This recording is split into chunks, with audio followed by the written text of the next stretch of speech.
2 weeks. So welcome you all to the 7th session of our program.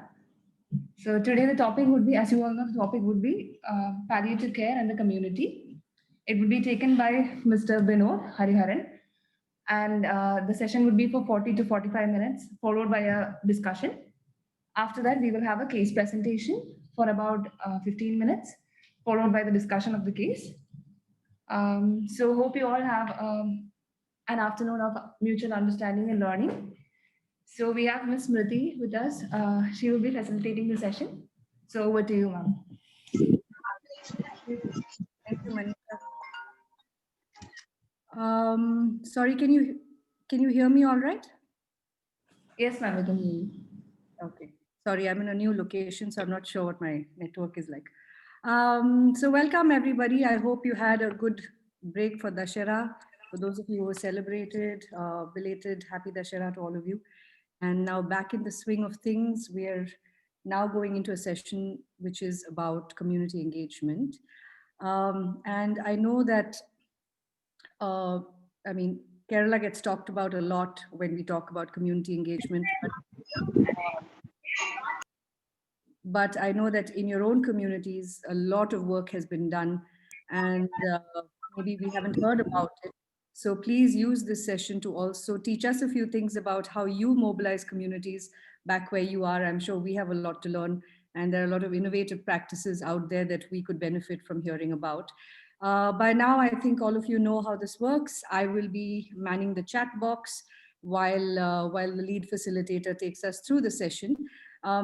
I will request that the questions and comments posed in the chat box are something that can be, of use to everybody, and we will try and pay as much attention as we can as the lead facilitator takes us through the session. And I'll be happy to answer any questions on the side. Binod, what I will do is I will, from time to time, summarize questions and comments that come through and pass them along to you for you to answer.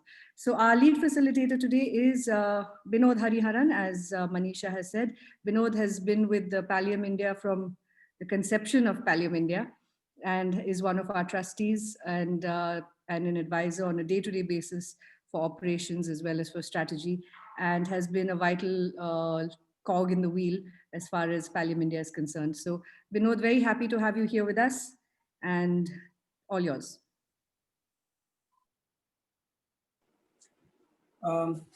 Thank you, Smriti.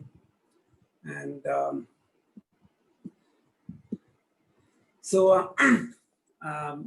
I believe everyone is aware that I'm stepping in for Babu, who was supposed to be handling this session. Am I audible? Yes, sir, you are. Yeah. Yes, sir, you are. Okay, thank you. And I also need to apologize. It's not good the starting to be apologizing, but then I'm not in my regular setting, so I had to stop in between and trying to step into this situation. So apologies if in case the connection goes wrong or something like that. I'm sure Smriti will be able to take you through if in case something like that happens. So yeah, this is we're talking about community-based palliative care, and we have an hour, and we'll try to as much as possible keep it as a discussion. Smriti, thank you for offering your help to step in where it is appropriate and clarify or bring in questions and all that. So my name is Binod, and I'm basically trained as an engineer. So I believe that is what gives me the what you call the right to be talking to you as a volunteer of palliative care. So as you all know, palliative care in India, palliative care was a topic which was already quite popular in the West, especially places like the UK and the US, long back, at least 30, 40 years back even. But then in 92, 93, something very interesting started happening in a place called Kozhikode, or Englishmen used to call it Calicut, which is towards the north of Kerala, the northern portion of Kerala. Now, what was special about what happened here in Kerala was, for the first time, probably in the entire world, the common man got involved in healthcare. Now, it may seem very normal right now, but then it was an innovative concept, because healthcare was always considered like something which is offered by the healthcare professionals. When I say healthcare professionals, we talk about all the doctors, nurses, even social workers, physiotherapists, and all those people. But then the common man, like most of you and me, and including myself in that category, who had absolutely no background or proper professional training in healthcare, started getting involved. And that changed the whole scenario. So when that happened, especially in a country like India, which is, we call it the third world, it can be a bit degrading.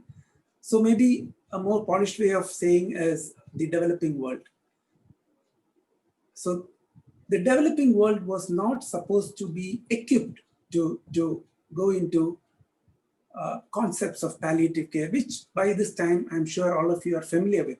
That is, it's not just focusing on the disease, it's about the patient and the family and their overall well-being, which includes psychological, social, spiritual support as well. And of course, the family is something which we should not forget. Now, when you talk about such a task, in a situation like us in the developing world, when we are always cash starved or resource starved, I would say, it was unthinkable. And when the community got involved, a lot of these things just disappeared. The challenges that people felt when talking about offering palliative care, those things simply started vanishing one by one. Now, that is the reason probably why we are sitting here discussing about community-based palliative care, because this is a concept which evolved here in India and which currently the world is trying to understand and emulate, including the Western world. Now, we'll not be going through each and every slide in detail, but then, wherever possible, we'll try to pause and then have discussions about specific topics where you find is more, what you find is more relevant, or questions are around that. Okay, so the sick, the needy, the handicapped, like I mentioned, these are the big challenges. And when the need for, when you are going through a life-limiting illness, as we call it, or when there is suffering beyond the normal healthcare suffering, the relevance of palliative care increases. And as I say, the moral test of a society is how well we are able to deal with those kind of really vulnerable group of people. So how did the concept evolve? Can I have the next slide, please? Next slide. So as we discussed earlier, the hospice movement, which is primarily about end-of-life care, it evolved in the 19th century. And the Sisters of Charity, and even today, I believe a lot of these missionaries and such kind of people are doing their bit, contributing a lot to these kind of services. And then came, next slide, please. Dame Cicely Saunders. And she actually, next slide, caused a revolution, sort of. So this is a place where it all began. In fact, Madam Cicely Saunders is supposed to be the, if I may say so, the mother of palliative care in the world. So we all keep hearing about the father of palliative care and all that, but she is actually the mother. And it's, of course, the personal experiences, which one thing led to another, and she decided to dedicate her life caring for this mostly terminally ill patients and their families. So most of the concepts about palliative care that we talk about today, it originated from her thoughts, and we should not forget that. Next. So this is another reason probably why most of you are logging in for this session offered by Pallium India. As you know, Dr. Ajobal, the founder of Pallium India, he has been one of the major, if I may use the word, influencers for this palliative care movement to start in India. Now, next. So as I said earlier, it started in Calicut, small OPD, and then it evolved. People started seeing the benefit of this kind of a holistic care, or addressing total pain and things like that. And it is part of the Calicut Medical College. In fact, the medical college offered a small room for a group of people, primarily volunteering their time and energy to care for these people in extreme suffering or pain.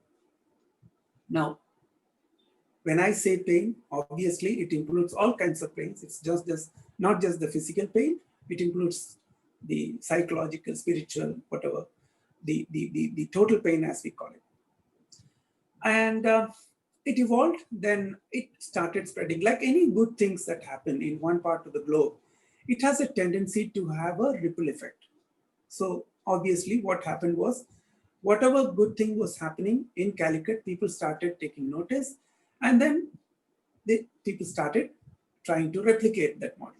So in '96, there was another link center. Now, when I say link center, it is just that, when we're talking about a palliative care service facility, we can imagine all kinds of requirements, like availability of morphine, availability of inpatient facility. You need the drugs that are important to take care of the pain and other symptoms.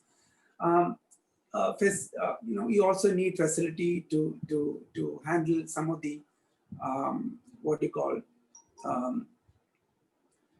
procedures and all those things. Now, most of these things may not be practical if you don't have the right kind of support from medically trained professionals, like trained doctors, nurses, and all that. So a link center often may not have the entire facility with them, but then they'll be able to work for the people, arrange for some of these facilities. Some of the, say for example, an OPD is something which can be conducted in a school, in a house.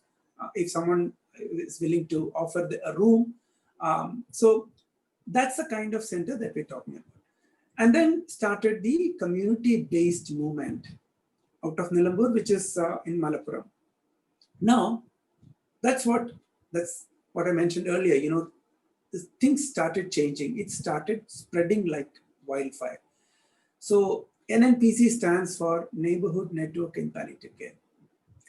So that whatever was happening with the community-based movement in that part of the state eventually became more formalized, and it had a structure and a name. That's how NNPC came into the picture. You know, as the name it was rechristened as Neighborhood Network in Palliative Care. And again, it took a lot of time and effort before the government, the state government, started recognizing this. And then ultimately in 2008, you can see it's around 15 years since it all started. Finally, we had a palliative care policy in place. Now then again, it went to the next level where even the local PHC started getting involved. And of course, the community was always there.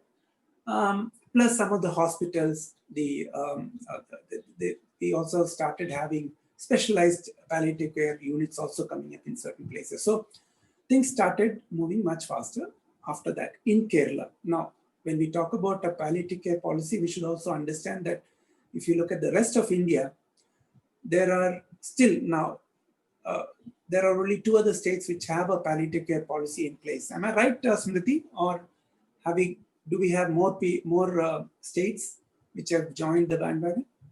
No, there are a couple of states where it exists on paper, but implementation is not, it's still some ways off. So, yeah. So it is Maharashtra and Karnataka, right? Which does have a palliative care policy. So, so the growth was very gradual, but something was happening. So in Kerala, then this palliative care initiative started, you know, coming up, and the next NNPC. Yeah, next slide.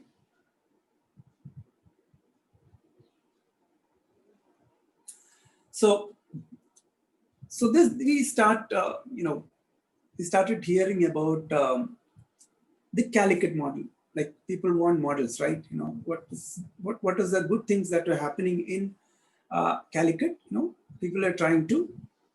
Okay, good, thanks. Orissa also has formulated a PC policy. That's what was put in the chat. Good, thank you. So utilizing, so that is the model which came up. Like, you know, utilize whatever existing facility is available in government hospitals or even in other hospitals. Now filling the huge gaps with the volunteers in the community. Now, when we talk about volunteers, I would probably add one more thing there. Probably the right word to use is utilizing the social capital. The society has got a huge capital. It's unbelievable. The strength that it offers, you know. Now, if you have the community involved, the social capital, you know, if you are able to unlock the social capital, it's more or less like a treasure chest, and you don't have the key. You know, you just find the key and open this treasure chest. Most of the problems that you face, you know, it will be solved. It will dissolve itself, and that's what you know, what we have seen in the Calicut model, and volunteers are an essential part of it. And as we know now, it is always a partnership with patient and their family involved, and about empowering the family. Why?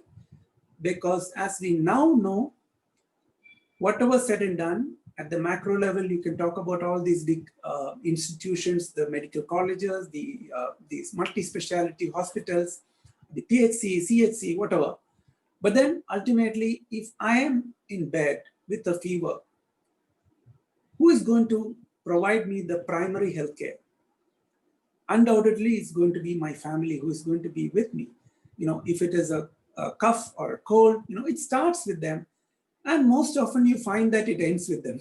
Even when we have all these multi-speciality facilities, let us not forget the role of the family. And unless they are properly involved and made part of this care, I'm sure we'll not be able to achieve the desired result. So next slide. So it's about empowering the local community to look at these patients and their families in extreme distress in a particular area. And of course, optimizing the resources. That is essentially the concept, when you try to develop cost-effective method for providing palliative care. Now, this is, as I said earlier, very, very relevant when we are talking about a developing country, which is cash-starved, resource-starved. So this is what makes things happen. Next.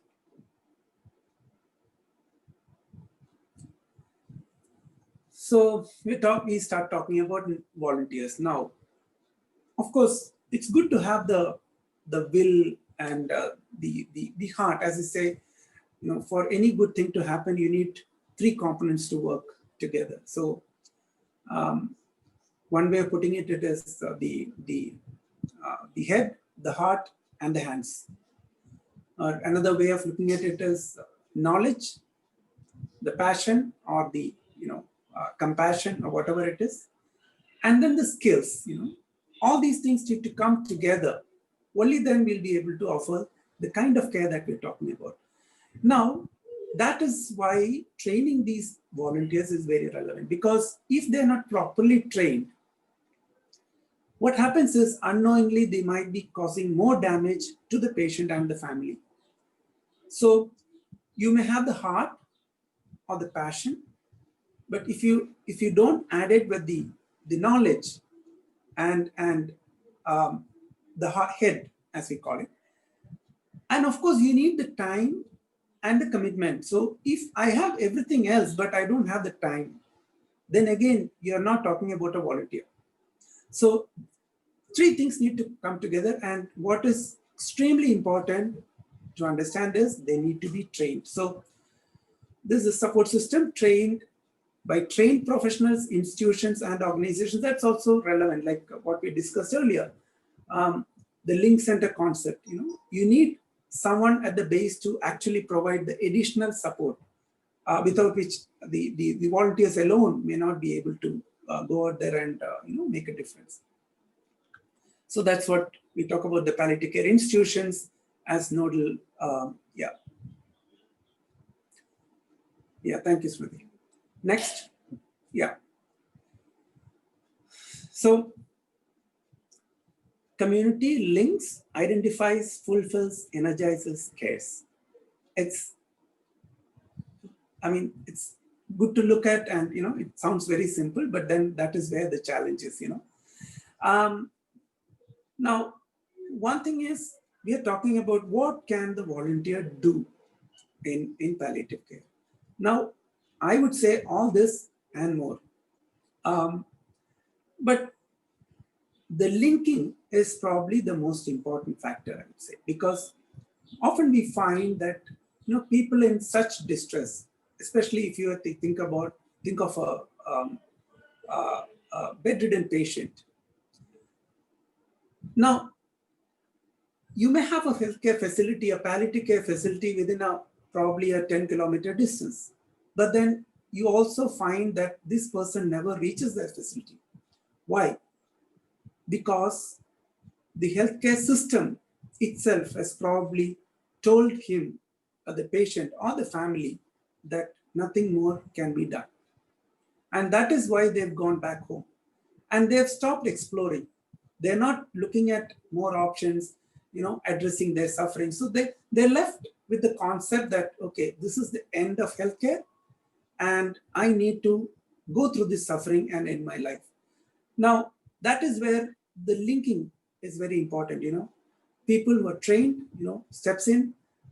It starts with probably creating the awareness, and then probably connecting the healthcare facility or the palliative care center with the patient and the family. So this is one important thing. Of course, identifying the patients in need, and then identifying their needs, and of course fulfilling their needs, and it energizes the whole community, right? And it's all about the what we call total care, a holistic care that we're trying to provide here. Next. So community-based palliative care, this is what it aims to achieve.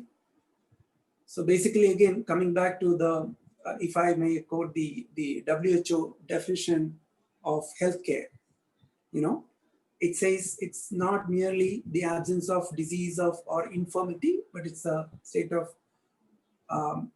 perfect physical, psychological, emotional well-being, right? So this is exactly what we're trying to provide. Only thing is, when you are in such a situation, especially when you are in terrible distress due to these socioeconomic factors, the relevance of that additional care component, which includes the mental, social, spiritual aspects, become even more relevant. And the component of that care is much higher. Of course, let us again not forget it's for the patient and the family. Next, and awareness, it goes without saying, you and me, we are all responsible for creating the awareness, spreading the awareness, and without which, this care and compassion, whatever we are talking about, it's simply not achievable. Next.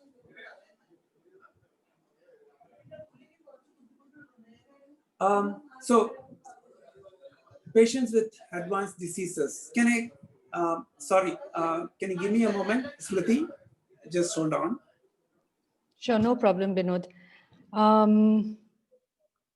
So I can see that there is a little bit of interaction in the chat box. Thank you, Alpa, for telling us about Dr. Lingagowda's initiative. We are aware of it.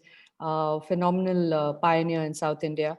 And also, Rajni, you have asked for how people can volunteer. We can assist in connecting you with Karunashraya, and I'm sure that Alpa can also help out with how the volunteering system in Kidwai works. Temporarily, they are not working in person, only virtually it is happening, but not in person because of the pandemic. Yeah, but the service itself exists. I mean, they've not closed the service. It works, but like a lot of people, they've taken it online. But in terms of, so I suppose that would also change the way people can volunteer. But we're happy to connect Rajni and others to our friends at Karunashraya and in other places as well. So yeah, thank you so much, Alpa. Binod, are you back? Thanks. Yes, thank you, Smriti. Thanks for stepping in. Yeah.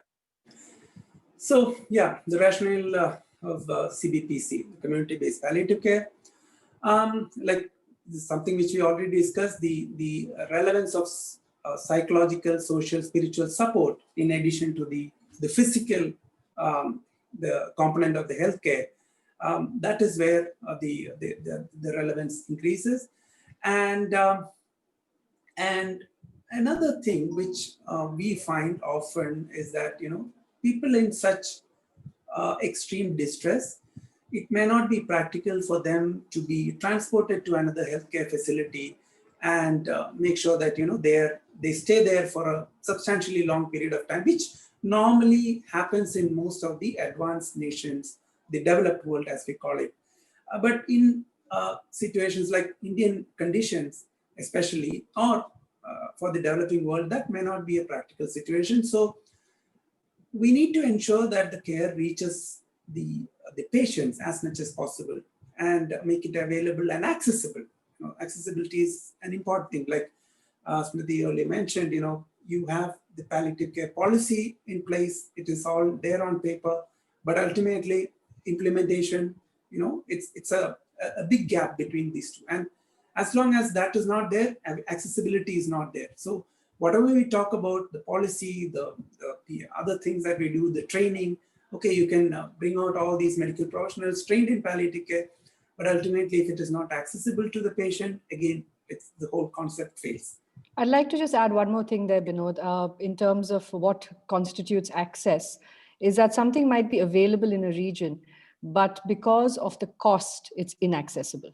So availability and accessibility are also separated by affordability. And that is something for all of us to remember when we talk about access. Yeah, thank you. Thanks, Pradeep. Yeah. So next slide. And we talked about that social capital already, so we're not going to delve deep into that. Yeah. By the way, is this the presentation made available to all the people? I mean, is it already distributed or it is not? Okay. No, It's no, done later. Yeah. It is done later. Okay, thank you. Thanks. Bye. So the components, of course, you need the healthcare professionals. It's not like, we can avoid the healthcare professionals, the trained professionals. But that is only one component, and the community volunteers play a major role. Now, so like we discussed earlier, it also means building the capacity, which means training them up and providing them the right kind of support also by the healthcare professionals. Next. Next, yeah. Now, this again open to debate. Are we? Is this the limit of what can be provided by a volunteer? I think this. It's not just this. It has to be this and beyond. Like I mentioned, this is kind of it's kind of a treasure chest, which we don't even know what is inside. It's only when we, come face to face with certain challenges, that is when we go back to this community and ask for help. Most often you find that, it is readily available and they are able to help us solve these problems. So, they can, of course, the community volunteers are primarily there to provide the emotional support, even give that feeling that, yes, we care, we are with you. No matter what, it may not be just about offering, solace and taking care of pain, relieving pain sometimes, or probably often. But it is also about, being with them in their journey. That is something which that is very essential, I believe. So, of course, they can make sure that, there are situations where the whole team is led by a volunteer rather than a doctor or a nurse, which is normally the case. You often find that a palliative care team is always led by a doctor. That need not necessarily be the case. It could be, we have proven, we have evidence, and it is worked wonderfully for us. There are situations when even a committed volunteer can be the leader. Of course, linking up with professional teams, support, social support to the family, which normally the medical fraternity might find it difficult to provide. Next. Binod, before we proceed, there's a couple of interesting comments and questions. Yeah. Maybe we should take up now. One is Pearlie has asked who initiates this process, and just tied to that, Parul has also mentioned that the location of a hospice is important. Before we just take up Pearlie's question of who initiates the process, I'd like to just highlight that there are many parts in many places in India, majority of places in India do not have access to a tertiary setting where there is palliative care or a hospice. And so that should not actually stop us from mobilizing the community. And there are several models where the community has really come forward and assisted patients with palliative care needs. So while the presence of a hospice would be a blessing, even most hospices, by virtue of their structure and the way they are organized, are not places that can house too many patients at the same time. So that is also something that's something for us to consider. So Binod, do you want to just answer that question about who initiates the process?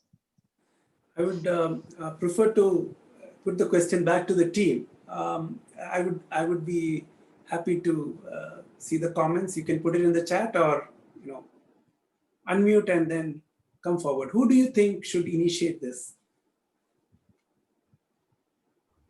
The volunteers can initiate. Okay, yes, of course. Anyone else?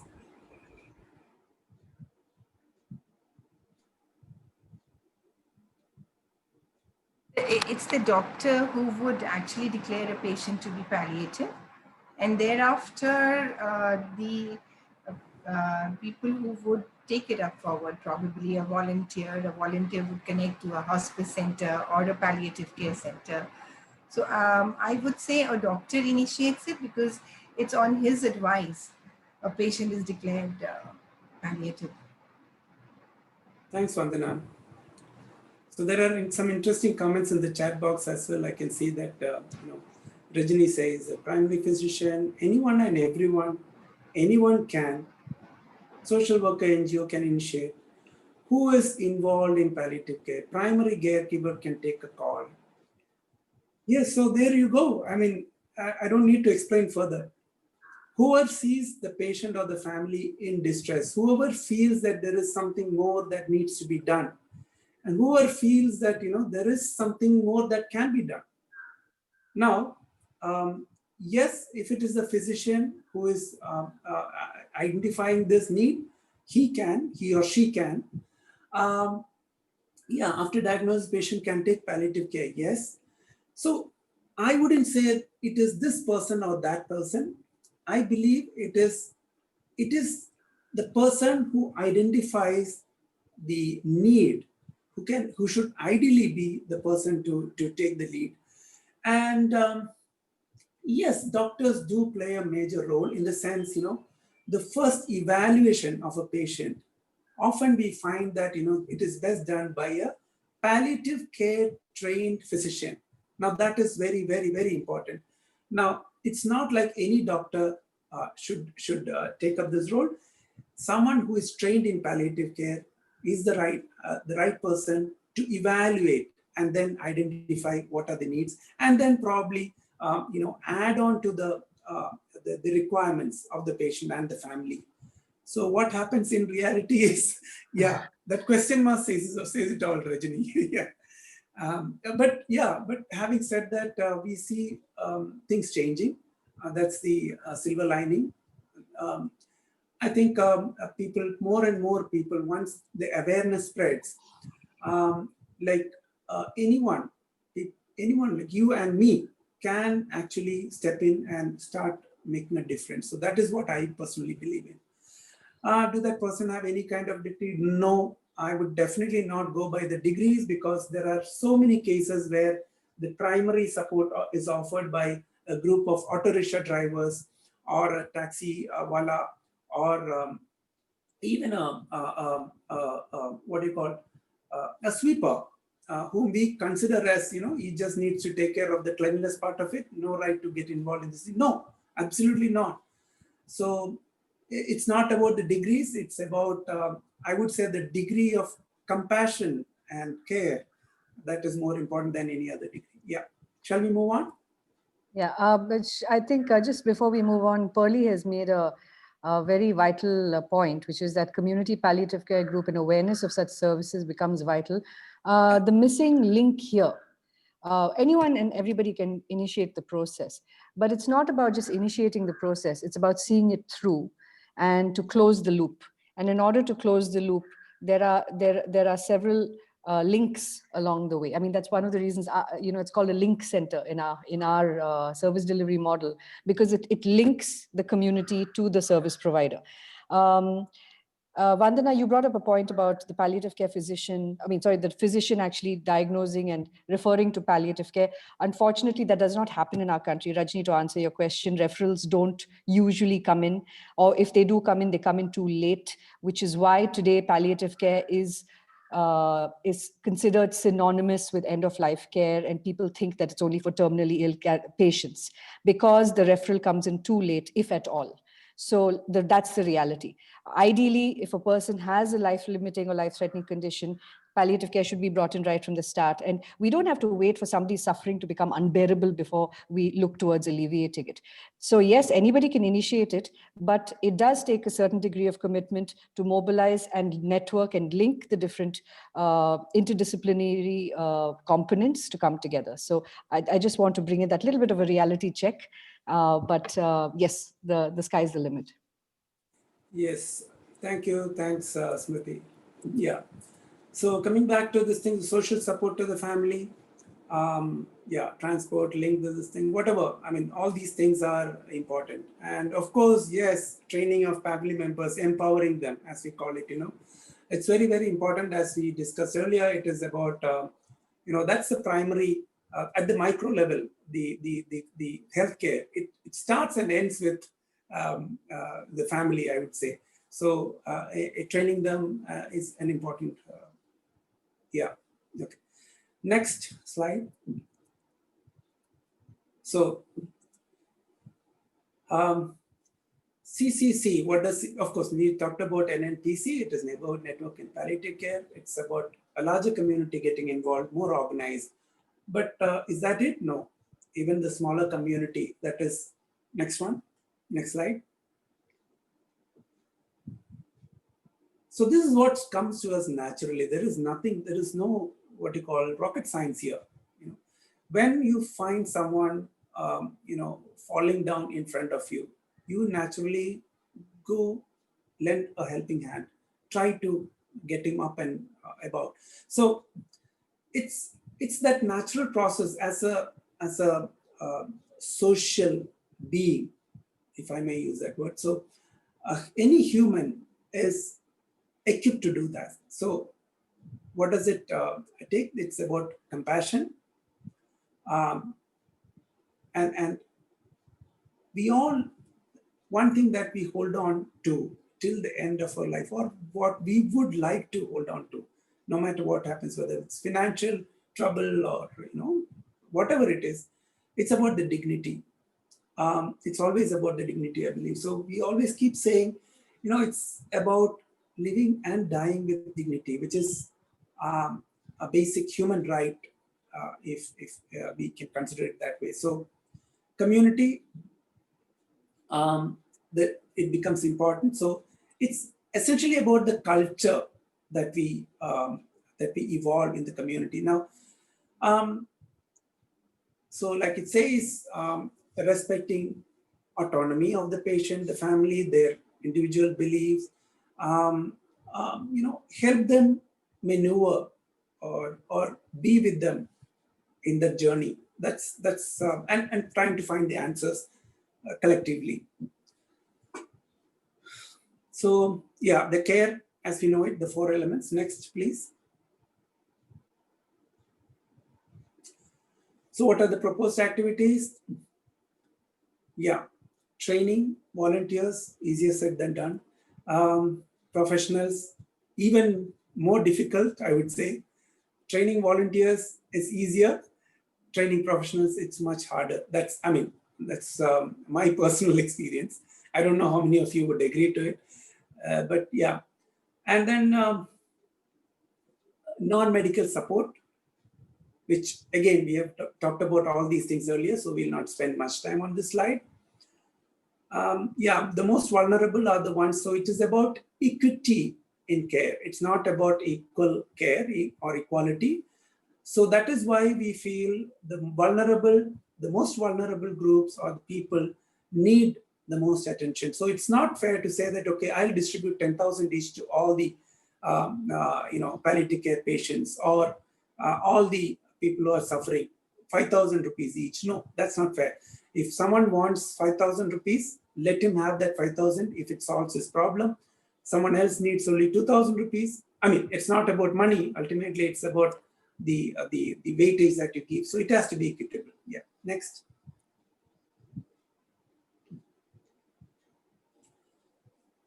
Yes. So ultimately, it's about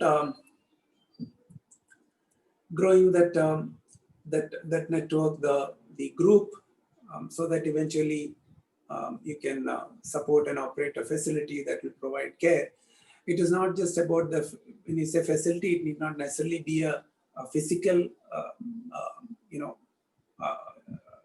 what you call a physical location, what you're talking about. It could be home-based care and all those things. So educate the public and professionals, yes. How do you do that? Yes, part of the curriculum, as someone was mentioning just now, it's a good place to begin, but then that need not be the final this thing. You know, courses can happen.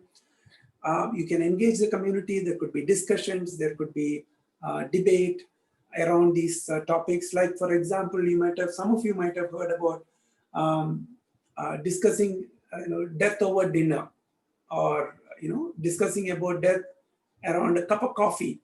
Even that makes a huge difference, because that is where we are able to build that awareness around palliative care. Next. So what are the services that, so Smriti, do step in. I think some of, there are comments coming in, but I'm not able to focus on the comments that are coming in the chat section. So when it's appropriate, do step in, yeah. So the care, what are the services that we are providing? We need to provide. It's about care planning, patient advocacy, conflict resolution. Now, that is another very interesting area. Probably we need to have more people trained in that. Now, the conflict often you tend to think that the conflict resolution is within the family members or something like that. But often we find that there is a conflict resolution which needs to happen between the health care provider or even the doctor and the nurse or the family. So it could be different kinds of conflicts that comes up in a situation. Now, if properly trained, the community can step in and play a major role. The volunteers can do a lot of things. Pain and symptom management, here will be advice. Yes, next. So essentially, again, total care or the complete care of people with life-limiting diseases. Now, if you go by the WHO definition, you can see it is mentioned life-threatening diseases, which we believe is not accurate. So it's about life-limiting diseases rather than just, life-threatening means, there is a threat to this, so to life, which is mostly life, end of life situation. But that is not the idea. It is about anyone, like for example, a paraplegic patient with the right kind of care and support actually can live on, have a dignified life for maybe 20 or 30 years. But if that care is not made available, it could become life-threatening also. It could actually become life-threatening if the care is not properly provided. So yeah, so that is the idea about having this kind of a holistic care. Next. So, there's, I just, before we don't, because I don't want to lose some of the threads that are coming through, people have talked about several interesting things, which is, getting students involved, incorporating this into the medical curriculum. So I've responded to how the MCI has brought in the 8 core modules and stuff, but the gap, there was a lack of trainers because nobody was taught these aspects. So it's difficult to teach it when you haven't been taught it yourself. But a program is underway on a national level to try and address that gap. Someone has talked about getting, even management colleges to volunteer with leprosy and cancer patient NGOs. That's great. And I think one is to volunteer, but also to sort of streamline and sharpen the lens into a palliative care approach. We actually have some really wonderful people from the IIM in Calcutta doing a social entrepreneurship internship with us.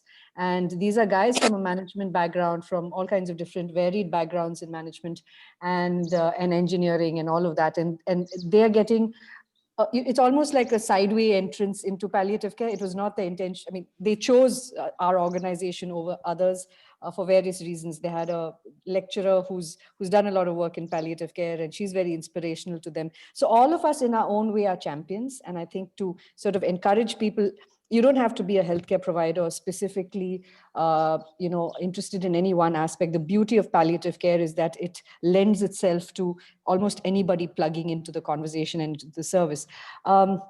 CSR should fund and support palliative care. I 110% agree with it.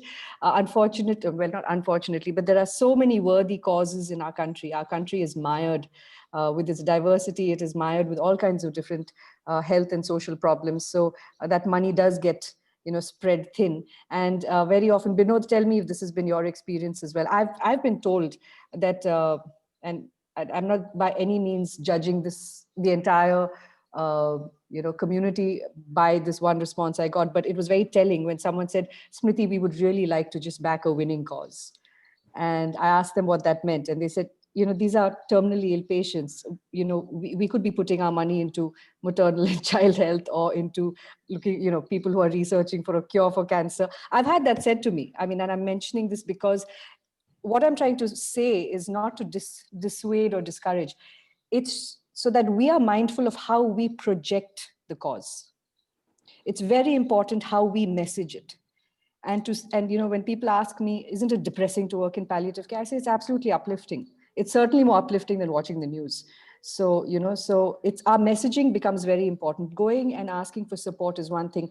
But one thing we've been learning is that know your audience and tailor your ask to the audience that you are approaching. Speak their language, meet them in a place that they understand. Just like we say, meet the patient where they are.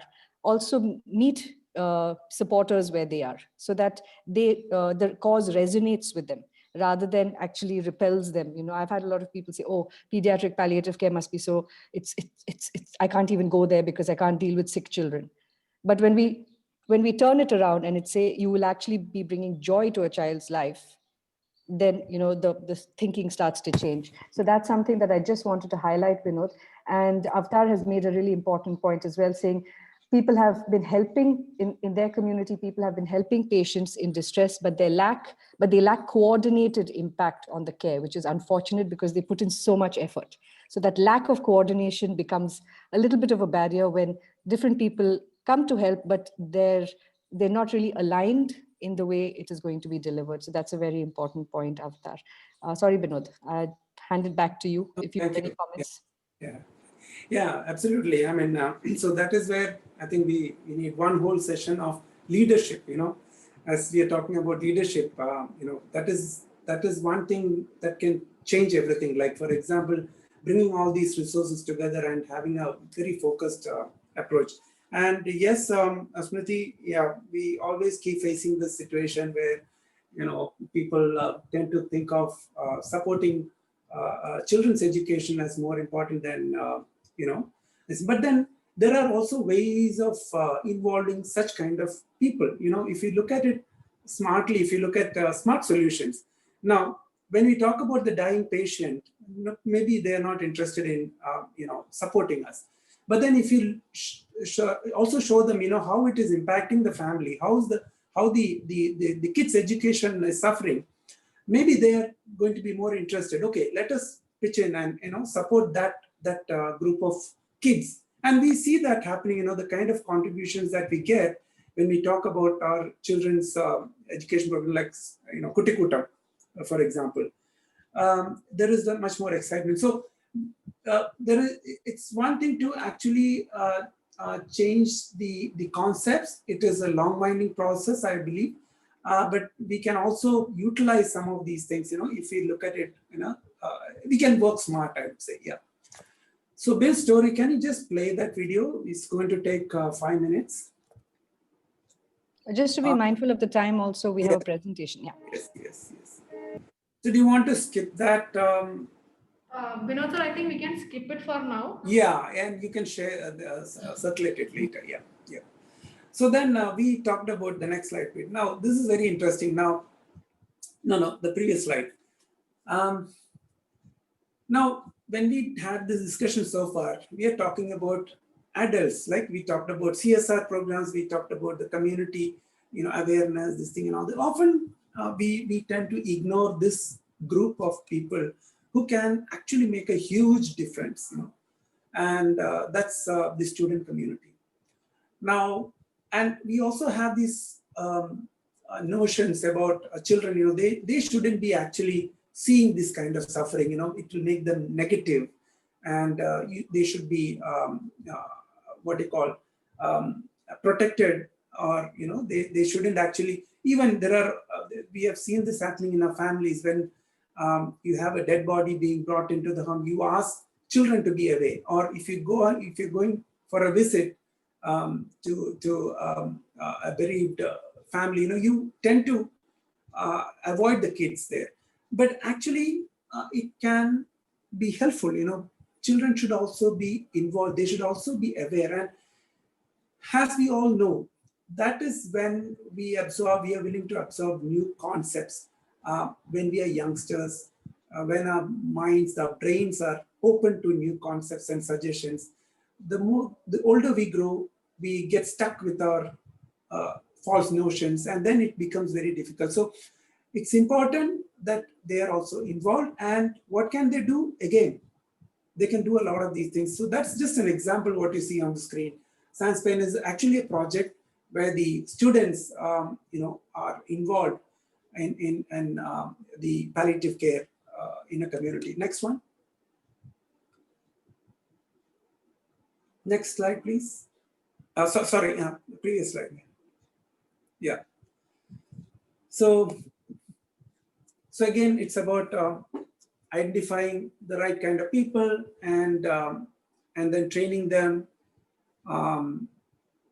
They can actually be working in the forefront. And if nothing else works, at least the next generation will not be asking, what is palliative care? Or, why should we look at the spiritual aspects? Healthcare is about diagnosing the disease and treating the disease. So at least we can avoid those kind of scenarios. And even if, look at the situation where every doctor, engineer, lawyer comes out of their schooling with the concepts of palliative care ingrained in their personality, it can make a huge difference. We are talking about the community here, so that is why it is so relevant. Next slide. Yeah. So in this SciencePain project, under the project, the students actually, they campaign for palliative care, they spread the awareness, they also get involved in raising funds, support the patients. It's always about one patient at a time, right? You don't have to be supporting 100 patients at a time. So if you look at it closely, it's about supporting one patient and a family at a time, and that can create wonders. So it's about, again, talking to relatives, having these conversations in your families, and if someone is identified as a potential care receiver or a palliative care patient, we can bring them on board. So a lot of things that they already do, and it's working really well. Next slide, please. Yeah. So these are kind of campaigns which have been very effective, involving children. Of course, it could be adults also. So it's about giving up something now, a burger. You give up a burger, and that 100 rupees or whatever you pay, you end up contributing to the kitty. So it could be walk for pain relief. It's something which anyone can do. Imagine a group of people, willing to come on the streets and do a walk. That's something which can create a huge awareness. And also, we should also understand one basic thing. We cannot consider awareness or advocacy separate from fundraising. They're both intertwined, if I may use that word. So whatever you do with awareness or advocacy, it actually helps in raising funds. And whatever you do for fundraising, it actually creates the awareness also. So you cannot separate one from the other. Like, for example, you have a concert where you want to try and raise funds for palliative care, big singers coming in and offering their this thing. Now, automatically, there is a discussion happening in the community where people start talking about, why are these people singing? Like, for example, the biggest example I would say is, if some of you might remember, sometime back that support for AIDS patients in Africa, Live Aid concert, was it? Live Aid concert? I think so, yeah. Singers, musicians across the world came together and, it was primarily fundraising, but then it created a huge awareness also. Something recent, the other way around, working the other way around is the Ice Bucket Challenge. Now it was about awareness being created for the what is the disease? ALS. ALS. Yes. Now ALS was unheard of. I mean, nobody even knew what it was about. But this actually brought it into prominence, and the ALS Society actually went ahead and raised millions just because of that one activity. Everyone from the celebrities, to the common man start stepping in. Now, that is why I said, it can actually work both ways. The awareness leads to fundraising. Fundraising also leads to awareness. Yeah. Next.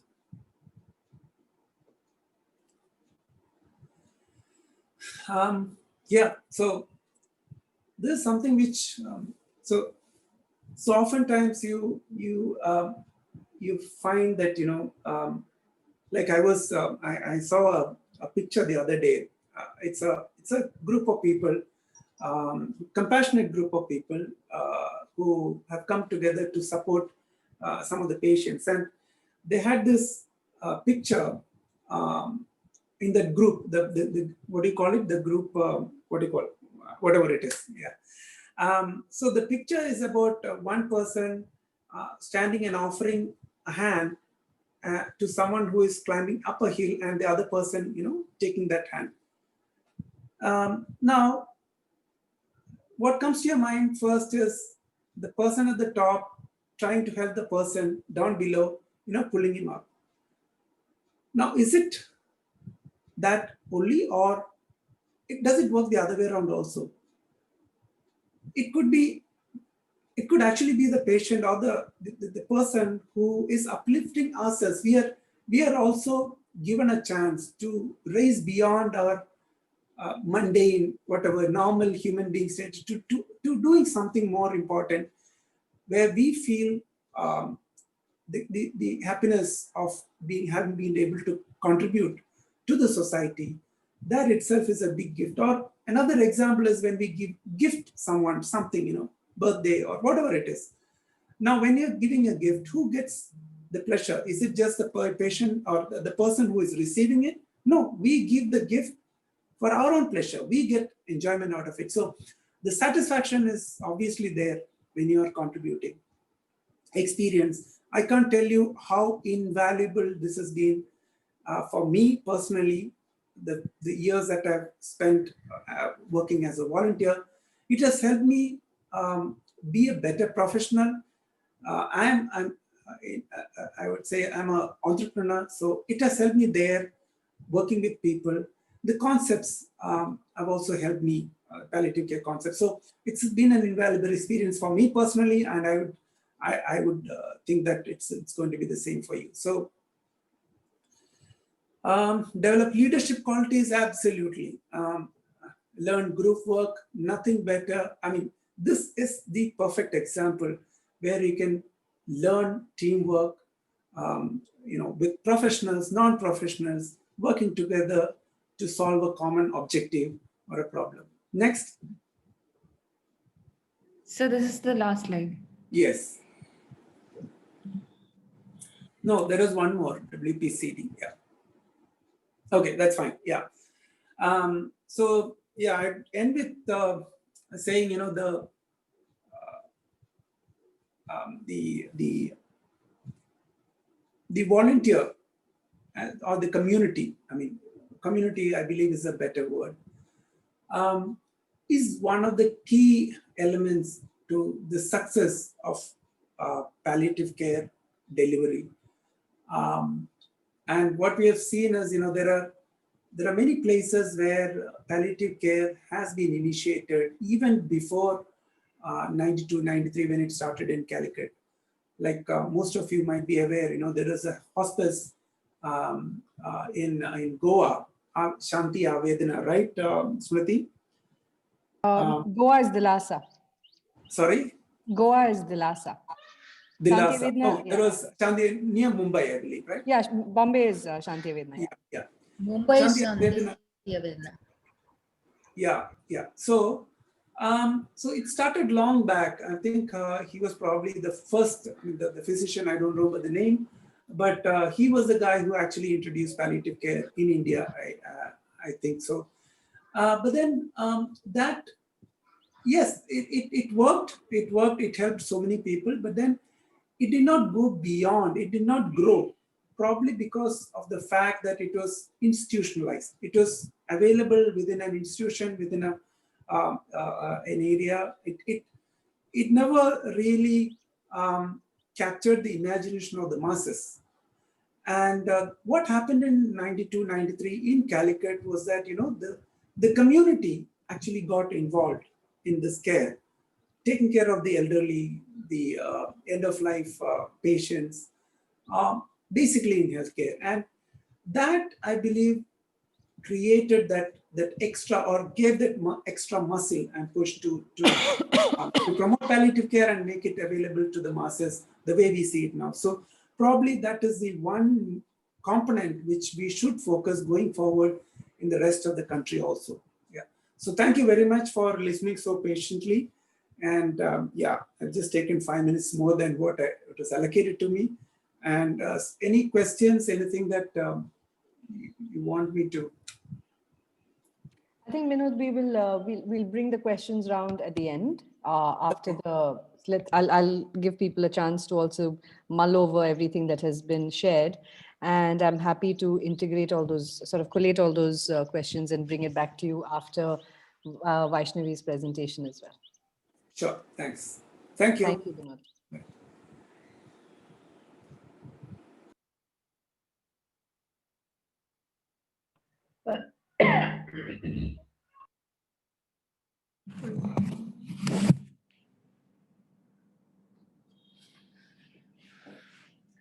Hi all, a very good afternoon to one present here, and I'm so glad to see this much very responsive group in one platform. As you usually you have a case presentation after the lead facilitator's presentation, but today I wish to share the experiences we had while working with the community. So it's not exactly like the case presentation dealing with one person and the disease symptoms and how we are dealing with it. It's about how we are dealing with the community. So far, we have heard Vinod sir's words regarding what is community vibe and who all we need to meet. What's the role of volunteers? So it will be like how we can engage the community in different settings. So myself, Vaishnavi, I'm working as a project officer in Pallium. So as defining a community, we can have three aspects. This is a common method, but in terms of geography, in terms of relationship, and in terms of interest, so we can have three aspects in a community. Yeah.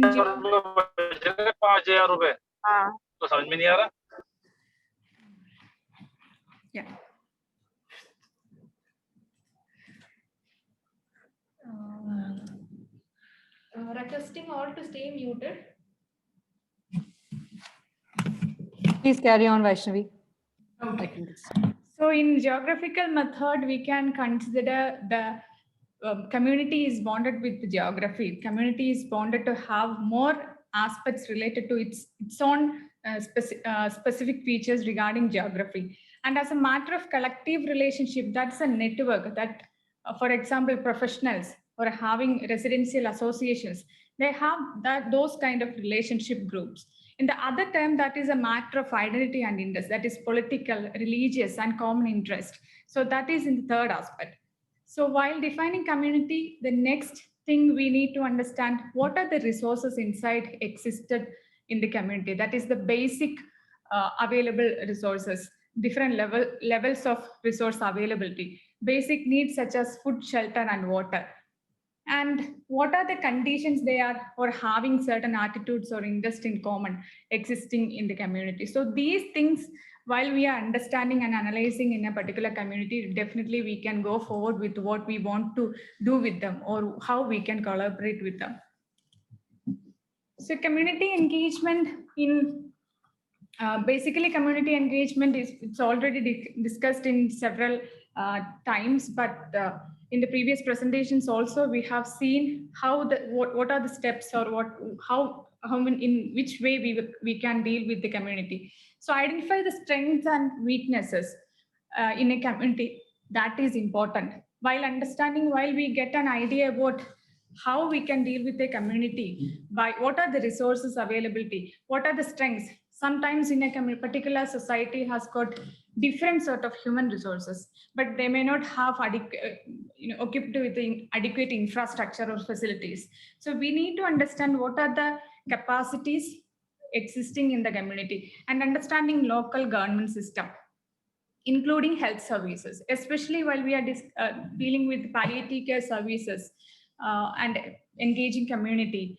We need to understand that what type of health service system is there in the community and how the local government is involved in that, how people and the local government linking together, what sort of relationship, what sort of commitment they have towards the community. And the third aspect is identifying community clubs, youth groups, community leaders. For example, different group of people are having different, for example, for community means different for different people.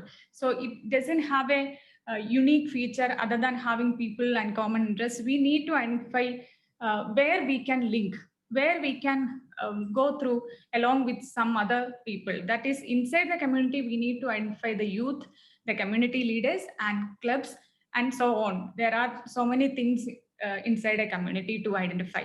And the prioritizing the needs and services is important, because after we understanding the needs, then only we can provide adequate services. So that is also important. We need to understand what is the current scenario, what is the current needs of this particular community, and accordingly we can provide and we can plan the services, service delivery. So the last stage is actually deployment of adequate human resources, that is professionals and volunteers. So these are the steps we used to follow in our community engagement programs and community engagement projects. So the next thing is, it's already mentioned what is a community-based palliative care aiming to.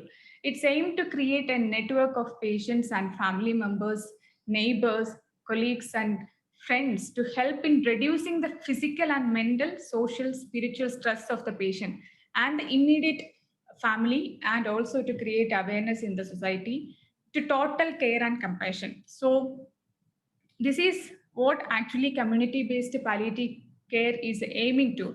It is to create a network among the patients and family, their friends, their neighbors, and inside all together we can approach and we can provide the services.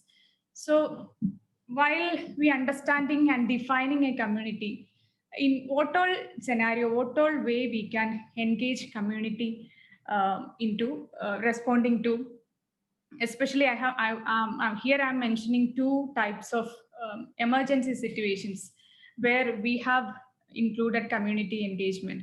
So responding community needs in emergencies is important. During the Kerala floods happened in 2018-19, that is where except Trivandrum, one district in Kerala, all other 13 districts got affected with the unprecedented flood. So where the first step is for us to engage the human resources from Pallium India goes to the locality and collaborated with so many NGOs, so many organizations and government system to provide services to the needy. the later stage, we understand that it is important to concentrate on the vulnerable group, because even though the 13 districts were affected, Alappuzha was one of the most affected area we could find.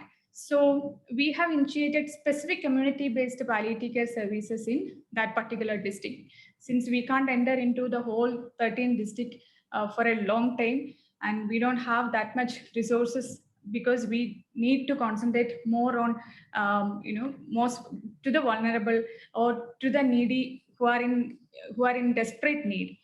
So in September 2018 to October 2019, we had our works there in Alappuzha. That was occurred in 5 phases, with a collaborative efforts with the local panchayat, ASHA workers, and volunteers. Here we are understanding how important it is for us. It is for a totally new phase. Like, we are totally strange for the people who are in Alappuzha. They have heard about Pallium India, but they are, they want to know about palliative care, but they are, after having a very precedent and flooding and all, they have lost their lives, they have lost their all valuables. So they are not very cooperative during the first stage. So we need to understand what is the local government system existing there. We have coordinated the ASHA workers in 13 wards, and we started our work with them. So deployment of interdisciplinary team in the community is essential. We had a social worker, palliative care nurse, palliative care assistant, and volunteers, and ASHA workers in the team. So there was adequate training given to the team members, and later on we have had home care services to the needy. So there is 13 ward houses. That is not one house visits. It is 13 in 13 wards. We have had the house visit around more than 1,400 houses we have visited, and 312 palliative care patient identification. So after having the home care and palliative care medicines or palliative care service delivery, we came to understand that there is people who still request some sort of rehabilitation in terms of vocational rehabilitation and in terms of other rehabilitation. So the second picture, you can see a young man who is a wheelchair-bound patient who actually lost his daily earning method, who had a petty shop nearby his home. Actually, during the flood, he lost his scooter and that small petty shop. So he requested the ASHA worker to give any sort of earning method. So we came to understand the situation. We went his house along with the board member and the ASHA worker. So we have tried to mobilize some sort of resources for supporting his need, and we had delivered the services. But this is only one story, but we can see there are different stories inside the community while we are engaging them with, or while we are engaging them by providing palliative care services. So the next stage is the current situation we are all facing, that is COVID-19. So responding to community needs in emergencies, this is the second phase we have.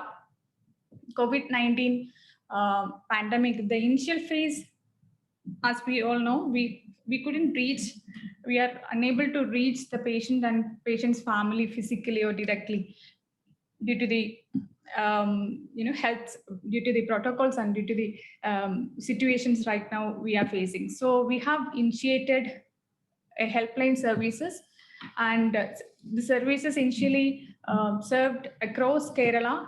13 helpline coordinators were there, and we advertised the need of volunteers in social media and other press releases. Around 100 volunteers came forward and had basic training through Zoom platform. So while having the initial step, providing the services, that is medicinal support and other support, tele-counseling, tele-medicine support, and after all having these kind of services, we came to understand that in the unlock process, even though the unlock process started, second and third phase of unlock process started, but still people who needs palliative care and people who can't reach out to the outside community, they require support. So coastal community involvement through community volunteers arised, and there is a forum called Coastal Students Cultural Forum, CSCF. They have contacted us through one of our ex-employee, and we have had initial preliminary discussions on how we can move forward with the idea. So their community really deserves palliative care. There are more palliative care patients who needs our support.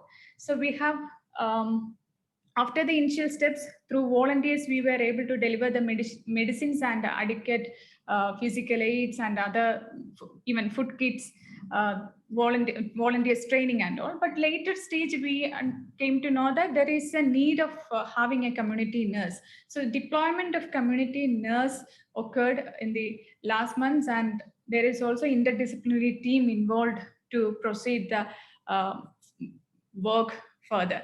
So there is also a doctor, nurse, social workers who are taking the psychosocial assessments, and doctor and nurse will be dealing with the telemedicine consultations, and the community nurse will go and meet the patients using all precautionary measures prescribed by the government.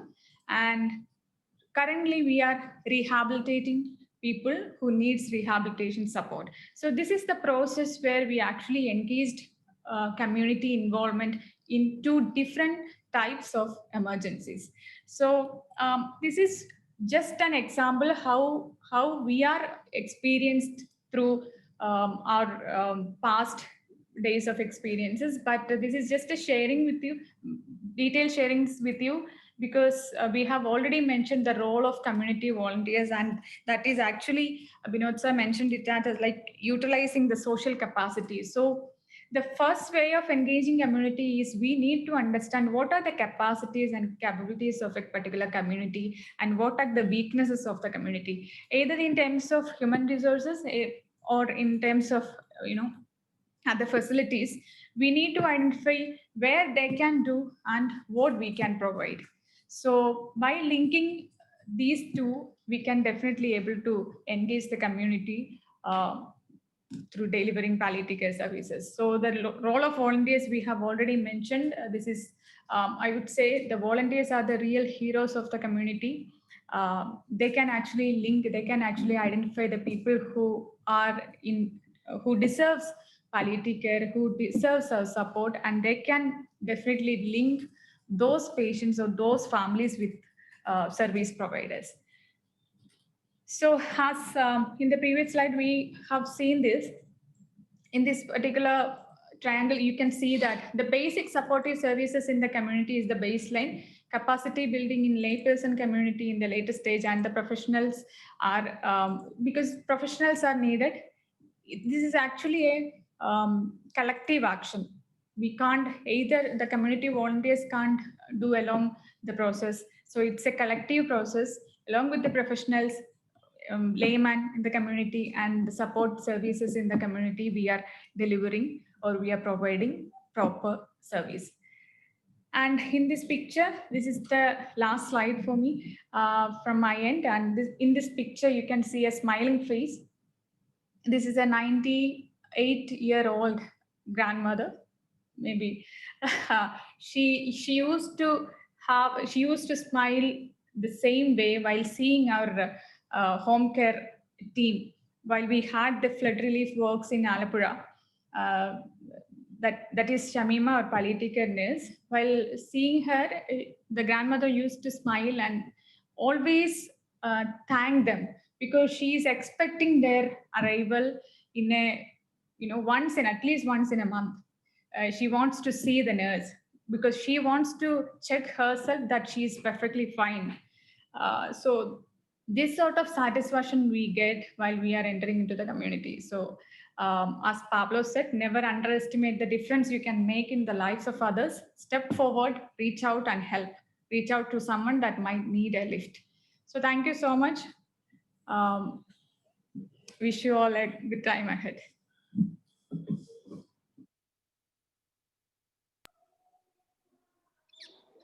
Thank you, Vaishnavi, and thank you, Manisha. Binod, are you still here? Yes, I'm here listening. Hello. So we have about 5 minutes now. So floor's open for interactions. Please feel free to unmute yourselves and share your thoughts. And I would really love to invite people who are engaged in community, mobilization already in their work, to tell us a little bit about how perhaps you do it in your setting. That is, I'm sure, quite different from what you have just observed. And if you have any thoughts on this, that'll be great. Pearlie, you said that it appears that palliative care, though stemming from an institution, must mushroom into teams that can move into a community where the needs are. Yes, and also I think the biggest experts on the community are people who are from the community itself. And what happens when we assist? I'm very hesitant and reluctant to use the word help because that brings in some sort of a weird hierarchical dynamic. Maybe just sort of assist them to harness their own resources. What happens then is that the community then takes ownership. And there is really nothing more powerful than a community taking ownership for their own people and looking into the health of those who live alone, the elderly who live alone, especially the people who are physically dependent, people who are, probably very resource strapped and cannot access healthcare and so on and so forth. So that's really, I think, the essence of today's session. Is there anybody? So, Shruti, I would like to share something. Please, Alpa, please go ahead. Yeah. So post-pandemic at Pehchan, see, Pehchan is a brainchild of me, and we are helping reach out to pain and palliative care patients most of the time. And we also do death and bereavement support and help with suicide prevention and spiritual counseling also. And post-COVID, we have been helping COVID patients, quarantine patients, and isolated people also. So this we are doing purely complementary. So we have been reaching out to societies, communities, even NGOs who are reaching out to understand or help their people. So we are doing group sessions also. So anybody who wants emotional support at that point of time can reach out to us. We have reached out to many during the death and dying most of the time, because it's taken a very bad shape and people are finding it very difficult to manage it. Thank you, Alpa. I mean, that's really someone just mentioned that this was quite a spiritual session, but I think that really is. There is a spiritual component to it, and really being with people, accompanying them as they're going through some of the most difficult parts of their lives. Really nothing compares. So thank you for doing the work that you do, Alpa, and thank you for telling us about it. Thank you, Shruti. So anybody who wants to reach out also can do so. They can contact us. I'll share the details in the chat. Thank you. We've been asked if we can get any training resources to train the volunteers from Pallium. Can I just invite Binod to comment on that, please? We do run volunteer training sessions. We are happy to share that material. It will have to be customized to your setting. Happy to provide some technical and knowledge backup if you need that. So please do write to us and we will be happy to assist you with that. Binod? Yeah, sorry. Yeah. So yeah, we can definitely share resources. You can also consider organizing more of these kind of sessions and all that. But one thing that I must say here is that, every part of our country, especially India, it's more like a what you call a European Union, right? Every single state is actually a country. The culture is different, the economic background is different, the education level is different. So it's not easy to just take the concepts that have worked in one part of the country, say, for example, in Kerala, and then, replicate it as is in another part of the country. It may not work.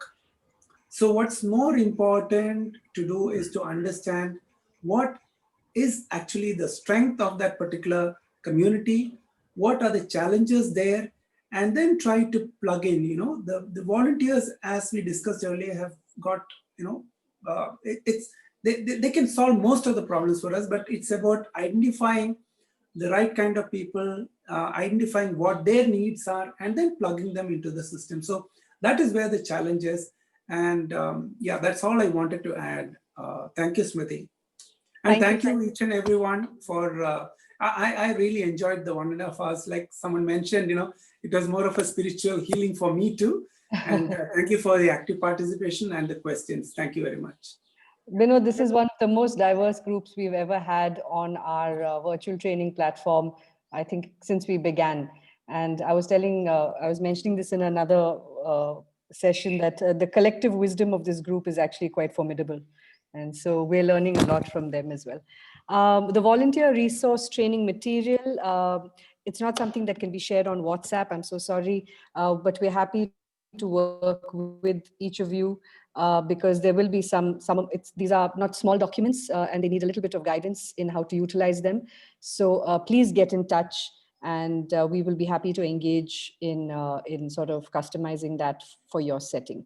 So do reach out to us if you are interested in learning more about the volunteer training methods. I think we're over time, and I'm sure everybody is looking forward to the end of their Friday. So have a good weekend, everybody. Be safe and see you. I don't know if I'm going to get this wrong. Do we have a session next week? I'm sorry. Yes, ma'am, we do have a session. Yes, so see you all next week. See you. Take care. Thank you all. Thank you.